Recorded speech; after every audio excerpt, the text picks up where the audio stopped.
Hello, hi, how are ya? Let's do this thing at the end of the month where it's technically like July 6th, whoops. But this is a book wrap up for all the things that I read in June. So let's talk about it. So the first book I read in the month of June is We Contain Multitudes by Sarah Henstra. This is a young adult contemporary centered around two boys, Joe and Curl, who are polar opposites virtually in every single way. Curl is kind of like the star athlete, popular kid, and everyone kind of has the wrong idea about him. And then Joe is kind of a quiet, shy, very in his own world, in his own bubble, kind of marches to the beat of his own drum character. And the two of them come together through an English assignment. So they get assigned to be pen pals to each other, and they leave a series of notes, and that's all the book is. It's just letters back and forth between the two characters. And it's just incredible to see the progression of their friendship that eventually turns into something more. And throughout the story, you get to know more about each character's background, and it's just, I gave this book 5 out of 5 stars. I really enjoyed it and related to it more than I thought I would, so highly recommend this. The next book I read is Feed by M.T. Anderson, and this one, anytime I see a medal like this on a book, it's gonna grab my attention and I'm gonna read more, but I have heard such incredible things about this, and so I thought I'd pick it up.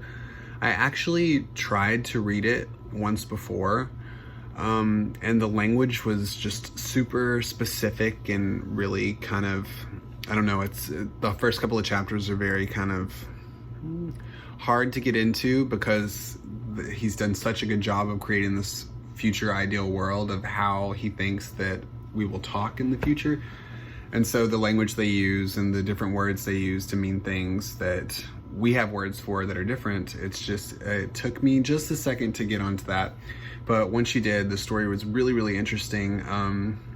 It's about a character named Titus who goes to the moon and he hangs out with his friends, and then something happens at the moon, and when they come back, their lives are kind of forever changed. And basically, in the future, all of these people have what's called the feed inside their mind, and so it's basically like a computer system that plays ads for them, and they can like search the meanings of things, and they can kind of electronically chat from person to person instead of speaking. So it's really kind of, I would almost consider it's sci-fi, but slightly dystopian, because it's freakishly similar to how detached we are, when we kind of stare and get lost into our devices and stuff and kind of neglect human connection and human interaction and stuff. And so this book really, just the whole time I read it, I was like, oh, we are so close to this. This is really eerie and really freaky.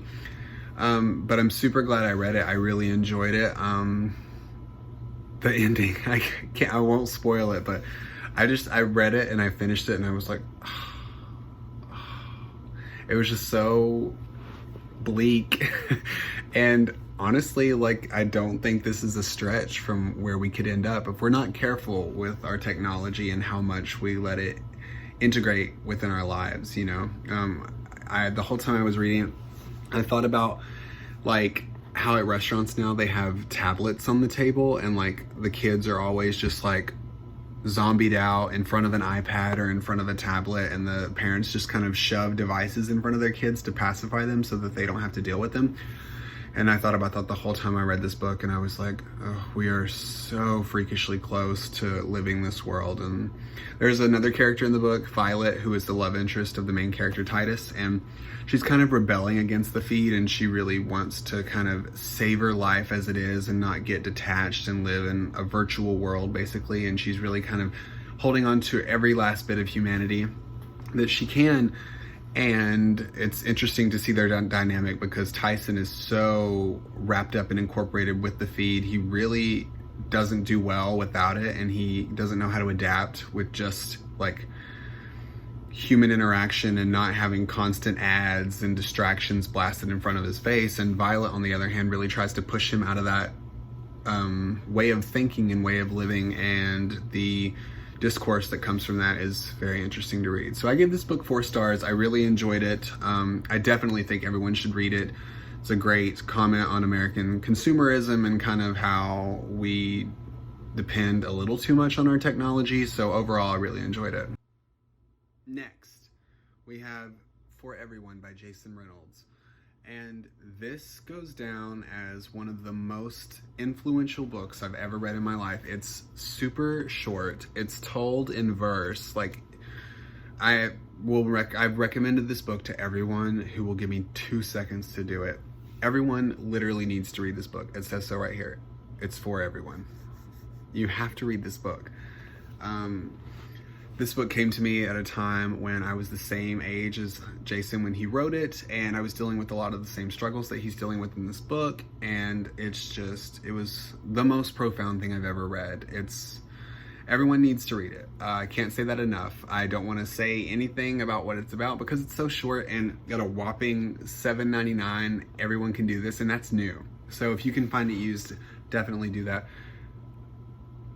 Number 1 book I would recommend easily. And I wouldn't say that it's my favorite of all time, but it's like top 5 for sure. This book profoundly influenced me, and I bought it at Barnes & Noble. I got into the car, started reading it, and just sat there for 15 minutes, finished it, and then I was like, no words. Like, it just was, So I hope everyone has that same kind of reaction to the book. If you don't, that's okay. And what I think is cool about the book, if you look in the front, it has like a from and a to, and so you can gift it and re-gift it, and it literally says to pass it on here. And so this is actually my 2nd copy of the book. I've lent it to so many people, and it got lost somewhere along the way, but that's okay because I really hope it's touching someone's life. But I just bought another one because I have to always have this book with me. I carry it in my backpack everywhere I go, and I just force people to read it. Please read this book by Jason Reynolds. The next 2 books I'm going to do together is poetry. I really wanted to dabble into some poetry and some plays this month. I'll get to the plays later. But for the poetry, I had Milk and Honey by Rupi Kaur, and then Take Me With You by Andrea Gibson. Let's do Milk and Honey first. This, I feel like everyone has seen on the bookshelves. Everyone knows of this. Everyone has seen this cover in every Barnes & Noble, every used bookstore. Like, you may not have read it, but you've seen it, and you know what this is. And so I picked it up because I was able to find a really affordable copy at my local used bookstore and read it, and it was just, I get the hype. It's incredible. Like, the things that Rupi has to say about women and relationships and breakups, and and sexual assault and violence, and kind of standing up and fighting back against that. Like, this was an incredible read. I would definitely, if you happen to be going through a breakup, I would recommend this. It's very insightful on how to move on from that and still keep yourself intact. So I loved this. Great read. Highly recommend. Take Me With You by Andrea Gibson. This was really cool. She is a queer author and poet and activist, and a lot of the poems center around queer themes, and she's a lesbian herself, but a lot of the poems I think are universal and apply to anyone that identifies with the LGBTQIA plus community. It's a lot of poems about social activism, and then a lot of poems, just random poems about love, which is, obviously a universal theme. I picked this up from my used bookstore. It caught my attention because she had my last name, and I was like, I'm gonna read this, and it actually ended up being very, very cool. There were some incredible poems in here, so I would highly, highly recommend this as well. The next book I read is, I feel like I don't even have to talk about this or tell you what it's about, and I'm like so embarrassed that it took me this long to read it, but I really wanted to venture out and read Black authors and Black characters because of what's going on with the Black Lives Matter movement, especially in the month of June. It was a super hot topic, and I just wanted to kind of educate myself so that I can be the best ally possible. And so, Long Way Down by Jason Reynolds. Sound familiar? Jason Reynolds. Oh yeah, he wrote this too. So if you love this, you should read this. Long Way Down is like, I finished it and the last two words just punched me literally on both sides of the face. This is about a boy whose brother is shot and killed, and it's about his plan and journey to seek revenge. And so basically the whole book is about like a 60-second elevator ride, and he is basically traveling down each floor, and each floor that the elevator stops on, characters get on and get off that are from his past, and interesting, amazing conversations are had about love and forgiveness and redemption and revenge. And you know, he gets off the elevator and ...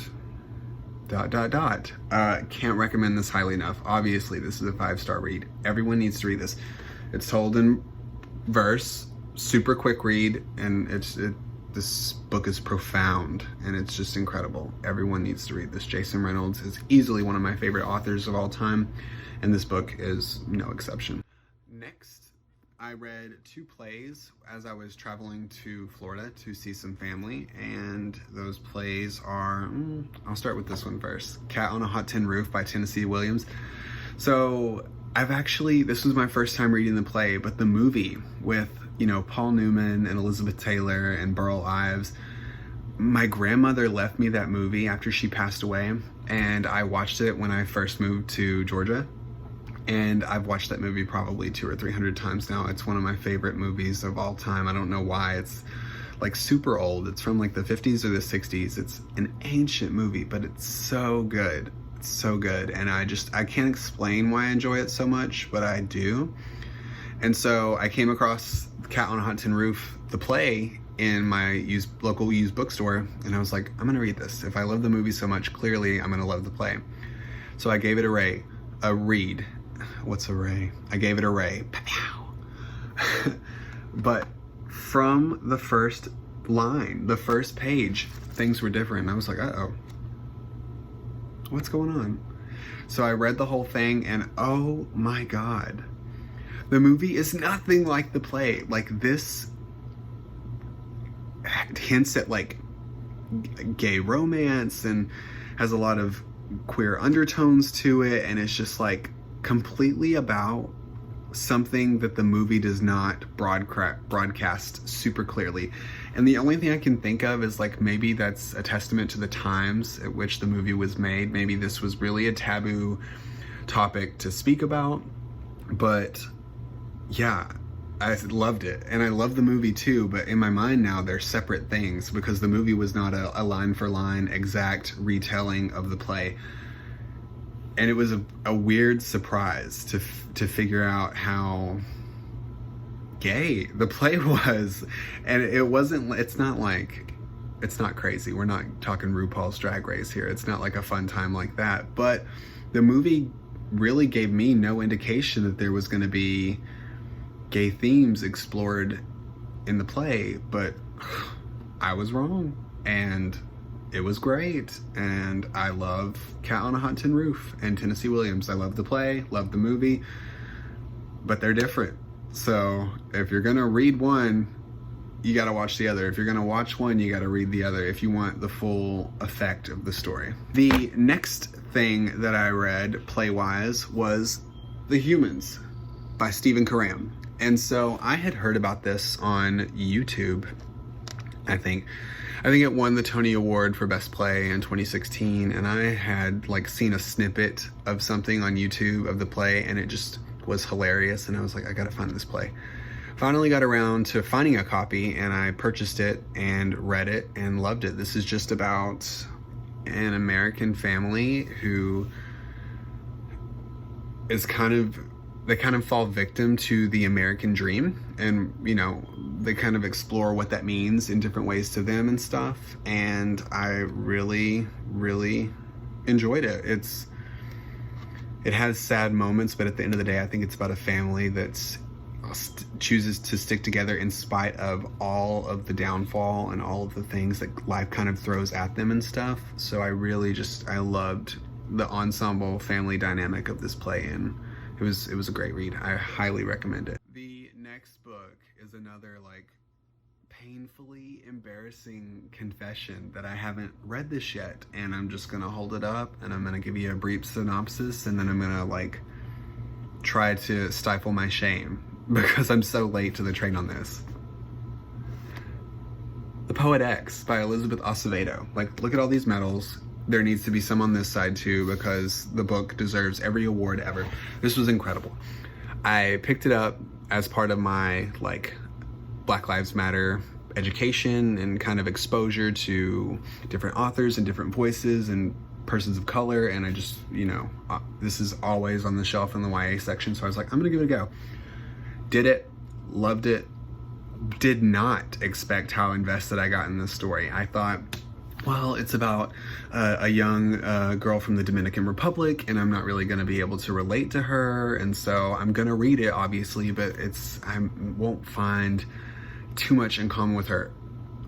This was incredible. It's about a young girl, and she loves to write poetry, and she has a very like overbearing and domineering mother who is like a devout Catholic, and it's kind of about their struggle and her struggle with kind of wanting to be herself and do her own thing, but kind of living under the pressure of her mom's Catholic identity and what her mom expects of her as a devout Catholic.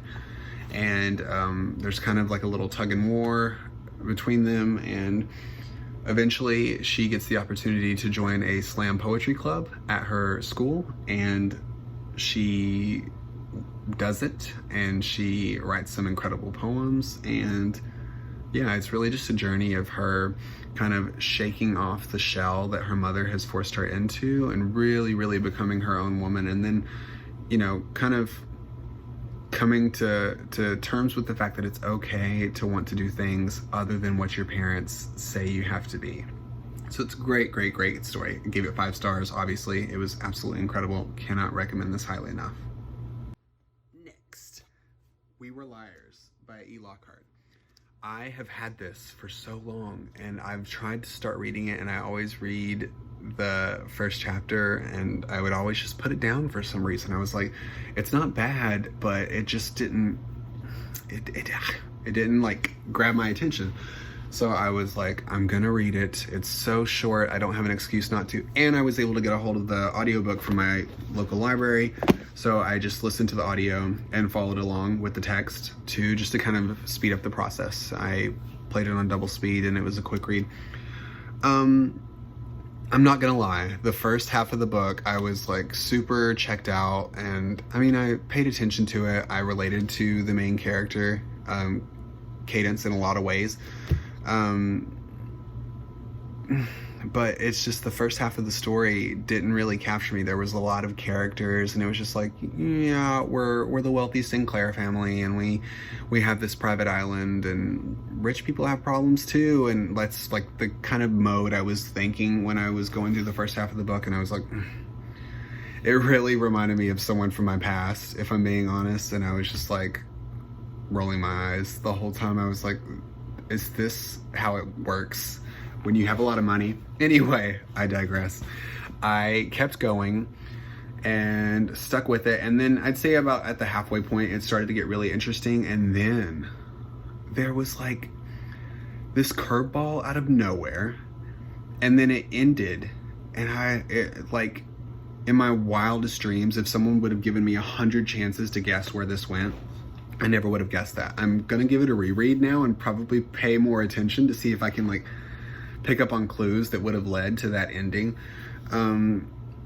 Yeah, it ended up being really sad. It really broke my heart. But yeah, I enjoyed it at the end. It was interesting. I would recommend it. I'm gonna read it again just to make sure I really can do it justice when I recommend it to people. I don't want to recommend anything wholeheartedly on a whim. I would recommend it just because of the ending. Like, if you stick with it, that was crazy. But the beginning didn't do it for me. I'm gonna read it again though, so this will be on a reread pile that I'm gonna make whenever I make that reread pile. Fun fact, this copy of this book is signed by E. Lockhart. And it's technically dedicated to Sarah, but we'll pretend that it says Dakota. And it says, "Please lie about this book. XO E. Lockhart. Good to meet you." How cool. So it talked about, I think I read somewhere, like, the author prefers, like, when people ask you how the book ends and stuff, to lie about it. So I'm not gonna lie, but I'm definitely not gonna spoil that ending for you. I remember I was sitting, where was I sitting? Maybe on a beach, maybe, when I finished this, and I was like, I had my AirPods in and I was listening, I was like, what? Like, out of nowhere, could not believe it, super sad. But hopeful at the end, maybe? I'll give it a reread. Yeah, anyway, We Were Liars by E. Lockhart. The last book that I read in the month of June, and I read this on my way back from Florida in the car, I also was able to get a hold of the audiobook and follow along with this one, is The Past and Other Things That Should Stay Buried by Sean David Hutchinson. And this is my first Sean David Hutchinson. That's a lie. Hold up.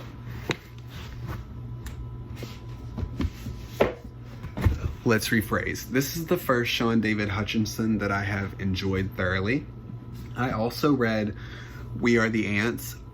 Was not a fan of this. This is also going to be on the reread pile here.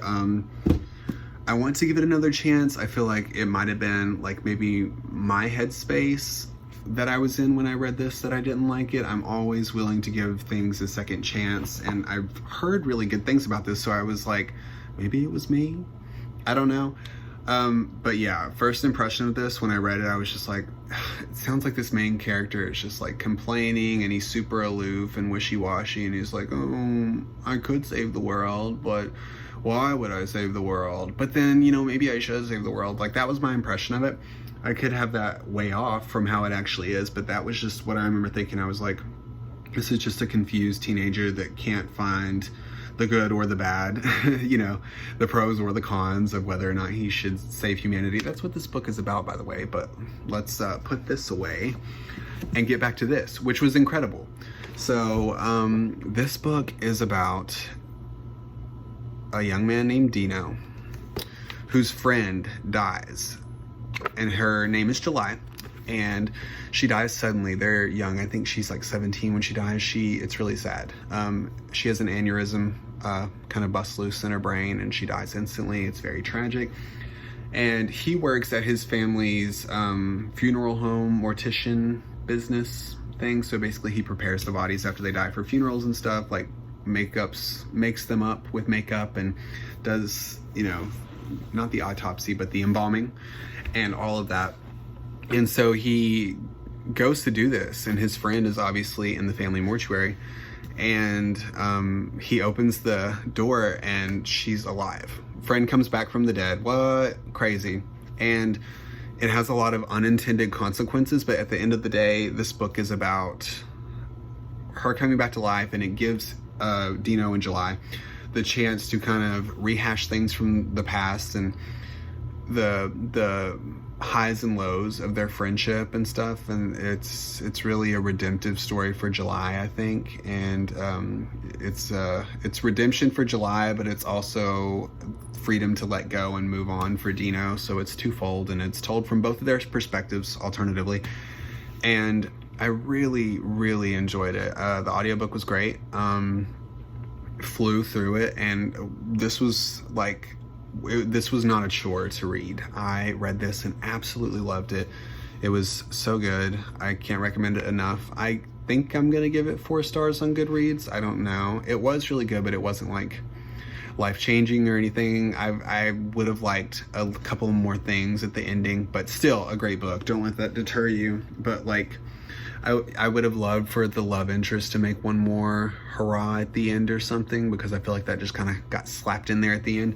But other than that, it was really, really good. Really satisfying. Kind of makes you want to like hug your best friends and keep in contact with them, and know that like friends will always have spats and argue, but if it's a true friendship, you will see your way through that. And this book was so cute, so sweet. It was really funny too. I actually laughed a few times while reading this. It was hysterical. So those are all the books that I read for the month of June. I'm currently working on July. Hopefully I'll be able to read more. It may be less, I don't know. I haven't set any goals. I just kind of read what I can and when I get the time, and I don't ever want to get burned out on reading. I was kind of late to the reading game in life. Like, I've read for school and stuff, but never for pleasure. It just, that desire eluded me my whole life, and I've recently fallen into it, and I'm just like, I love reading so much, and that's why I started this channel. And I just want to share the gospel and give some recommendations and just really become a part of a community that really appreciates reading and books. So that's my spiel. Oh my God, and don't forget, Black lives still matter. We can't let that go. Like, Black lives still matter. They still need our help. You still must be an ally. You must continue your education.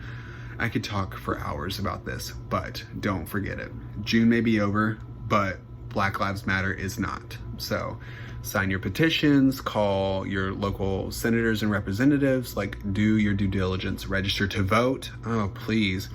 And be an ally, be a supporter, be a friend.